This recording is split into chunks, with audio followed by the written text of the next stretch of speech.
हमारा हमेशा ये प्रयास रहता है, जब भी कोई अधिकारी या कोई कर्मचारी अच्छी बात करता है, अच्छा विभाग में काम करता है या कोई नई पोस्टिंग होती है, तो हम उनके पास जाके उनके साथ उनकी पोस्टिंग के रिगार्डिंग, उनकी डिग्री के रिगार्डिंग, उनके काम के रिगार्डिंग बातचीत करते हैं कि उनका जो काम है, जहाँ पे उनको ड्यूटी दी गई है, वो कैसे कर रहे हैं और किस विभाग से कर रहे हैं, किस डिपार्टमेंट से कर रहे हैं।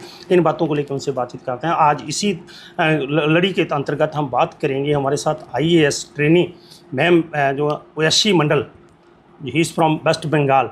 उनकी पोस्टिंग है यहाँ पे होशियारपुर में एज ए SDM गढ़शंकर में, और साथ ही उनके पास रेड क्रॉस का भी चार्ज है। So she is very intelligent, IAS है, कॉमन सेंस है। हम बातचीत करते हैं उनके अधिकार क्षेत्र की। मैम नमस्कार जी, आपका स्वागत है जिला भारत पे। धन्यवाद। तो सबसे पहले तो हमें ये बताएं, आप वेस्ट बंगाल से रहने वाली हैं। बिल्कुल। तो यहाँ पे आप पंजाब कैडर की बात की थी, पंजाब कैडर में, तो यहाँ पे आने से जब उनको फर्स्ट पोस्टिंग है, कैसा लगा पंजाब में?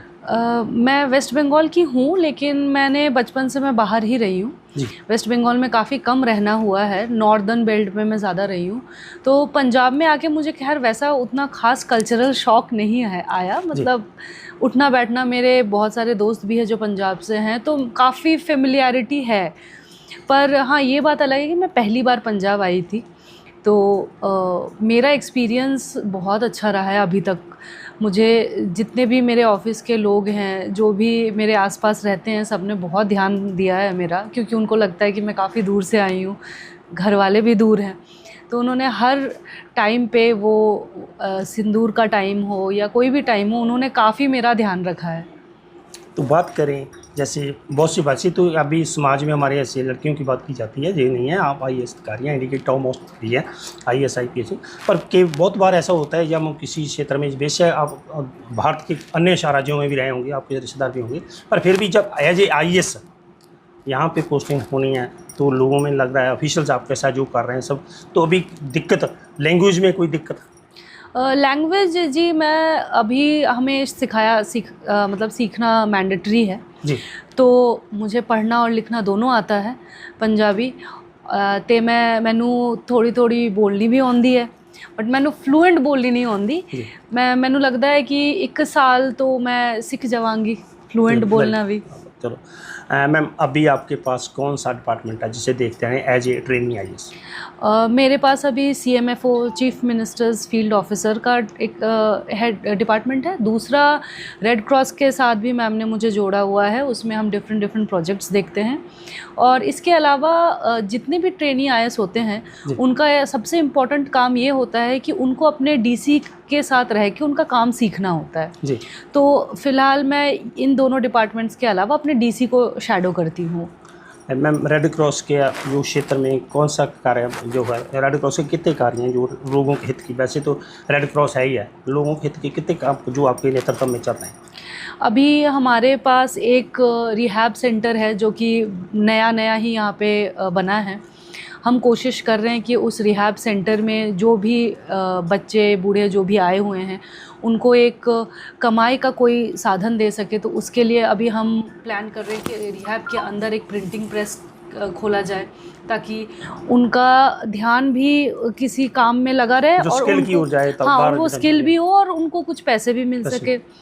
दूसरा, हमारा एक सोलर रूफटॉप का प्रोजेक्ट चल रहा है, तो उसको भी हम बहुत ही अग्रेसिवली फॉलो कर रहे हैं, क्योंकि हमें चाहिए कि अगर हमारे पंजाब में लोगों के घर पे सोलर आ जाए, तो देखिए हमें 2 चीज़ फ़ायदा होगा। एक तो हम बिजली बचा सकते हैं, सरकार की जो इतनी सारी मतलब हम देना पड़ रहा है सरकार को बिजली, एक हम वो बचा सकते हैं। दूसरा, आपको भी पता है कि अभी एनवायरनमेंट का कितना नुकसान हो रहा है, बहुत दूषित हो रहा है। थर्मल पावर प्लांट्स को लेके काफ़ी लोगों में जागरूकता भी आई है। तो हम चाह रहे इसी जागरूकता को और आगे बढ़ा के उनको सबको मोटिवेट करें कि वो अपने घरों में, ऑफिसेस में, हर जगह पे सोलर रूफटॉप लगाए, ताकि हमें 2 फ़ायदे हों। एक ये प्रोजेक्ट हम इस पे काम कर रहे हैं। तीसरा, हम TB के ऊपर काम कर रहे हैं कि हम चाह रहे हैं कि 2027 तक हम ये पूरा करें कि पंजाब में एक भी TB के पेशेंट ना रहे, जो ट्यूबरकुलोसिस TB जी। तो उसमें है कि जैसे TB में एक होता है निक्षय मित्रा, उसमें ये होता है कि लोगों को या फिर ऑर्गेनाइजेशंस को उन्हें अडॉप्ट करना पड़ता है पेशेंट्स को, TB के पेशेंट्स को। और इसमें करना ये होता है कि वो अडॉप्ट करके उनको 6 महीने का खाने का राशन देते हैं। तो हम कोशिश कर रहे हैं अलग अलग कॉरपोरेट्स के पास जाके, अलग अलग संस्था जैसे कि गुरुद्वारा वगैरह जाके, कि ज़्यादा से ज़्यादा पेशेंट्स हमारे जो अडॉप्ट हो धार्मिक जाए। स्थान है वहाँ पे जाके भी आप उनको जागरूक करते हैं? बिल्कुल, कि वहाँ ज़्यादा से ज़्यादा हमारे पेशेंट्स को लोग अडॉप्ट कर ले और उनके 6 महीने का राशन उनको, क्योंकि आपको भी पता है कि टीबी के पेशेंट्स की डाइट बहुत अलग होती है। जी। उनको जब उनकी दवाई चल रही होती है उन्हें एक बहुत न्यूट्रिशियस खाना खाना होता है, जो कि मैक्सिमम लोग जो पेशेंट्स होते हैं वो अफोर्ड नहीं कर सकते। तो एक निक्षय मित्रा के तहत उनको अडॉप्ट किया जाता है। और इसके अलावा हम कोशिश कर रहे हैं एक कि हम स्पोर्ट्स में भी हम अपने होशियारपुर को थोड़ा सा और मेन फील्ड में लाए। अभी आपको पता है कि तन्वी जी है जिन्होंने बैडमिंटन में अभी नंबर 1 हुई है, वो भी हमारे होशियारपुर की है। ऐसे बहुत सारे टैलेंट्स हैं। हमारे डीएसओ साहब से भी मेरी बात हुई थी, ऐसे हमारे पास बहुत सारे टैलेंट्स हैं जिनको अभी भी वो प्लेटफॉर्म नहीं मिला जिसमें वो अपना प्रतिभा दिखा सके। हम कोशिश कर रहे हैं कि उनको जितना नेसेसरी सपोर्ट, वो फाइनेंशियल हो या फिर उनकी ट्रेनिंग हो, हम दे के उनको एक नेशनल और इंटरनेशनल प्लेटफॉर्म पे उनको हम लेके जा सकें। मैम, पर्यावरण की बात की थी आपने।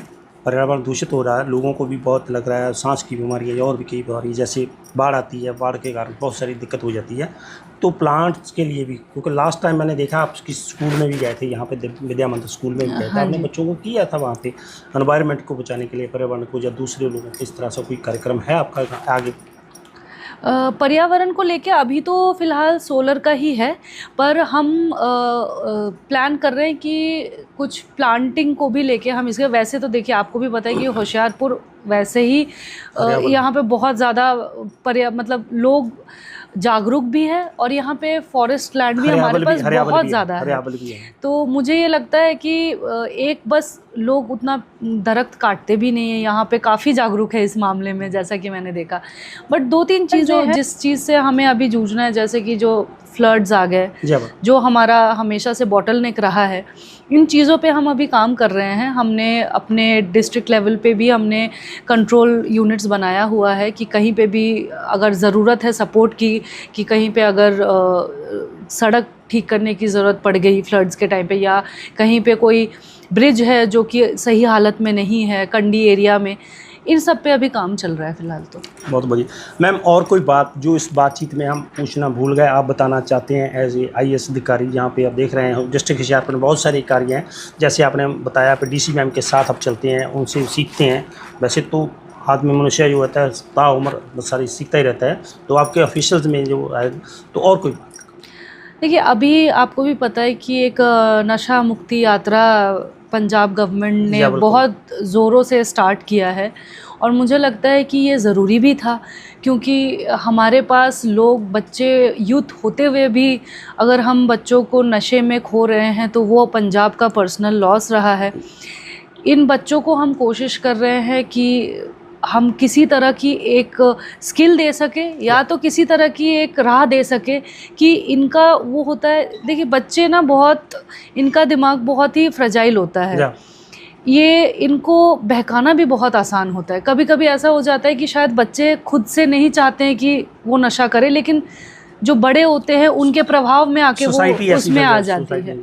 हम बस चाह रहे हैं कि इन बच्चों को हम किसी ऐसे प्रोडक्टिव काम में एंगेज करें कि उनको वो वैक्यूम ना मिले कि वो किसी और के पास जाके इन बारे में बातचीत करे या फिर इसमें इन्वॉल्व भी हों। क्योंकि कोई अगर बच्चा जैसे किसी काम में इन्वॉल्व है, पढ़ाई हो गया, स्पोर्ट्स हो गया, तो वो खुद से उसके पास उतना टाइम नहीं होता कि वो इन चीज़ों के बारे में सोचे भी।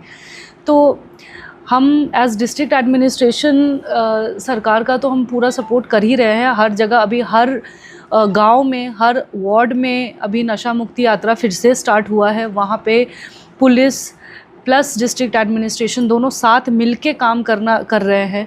हम चाह रहे हैं कि लोगों के मन में जो एक झिझक होती है कि वो नहीं चाहते, मतलब उनको लगता है कि हम कैसे जाके अप्रोच करें, पुलिस को बताना नहीं चाहते, कई सामाजिक वही तो हम बस चाह रहे हैं कि वो झिझक खत्म हो जाए इन यात्राओं से।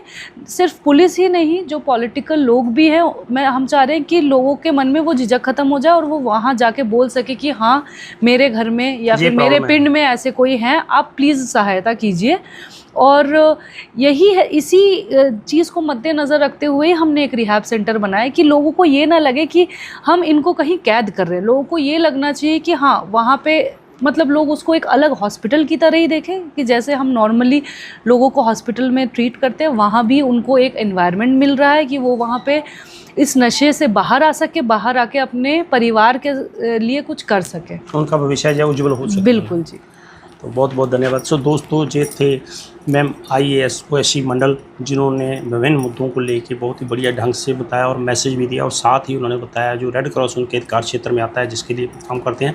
रेड क्रॉस का मुख्य उद्देश्य था कि लोगों को, नौजवानों को स्किल प्रोवाइड करना, और जो नशा छुड़ाऊ केंद्र में वहाँ पर रखे हैं उनके लिए भी बढ़िया सी सहूलतें देना, जो उनका भविष्य उज्जवल हो सके और जो बाहर आके नशे छोड़कर अच्छा अपना जीवन व्यस्त करें। और भी उन्होंने बहुत सारी चीज़ें बताई हैं।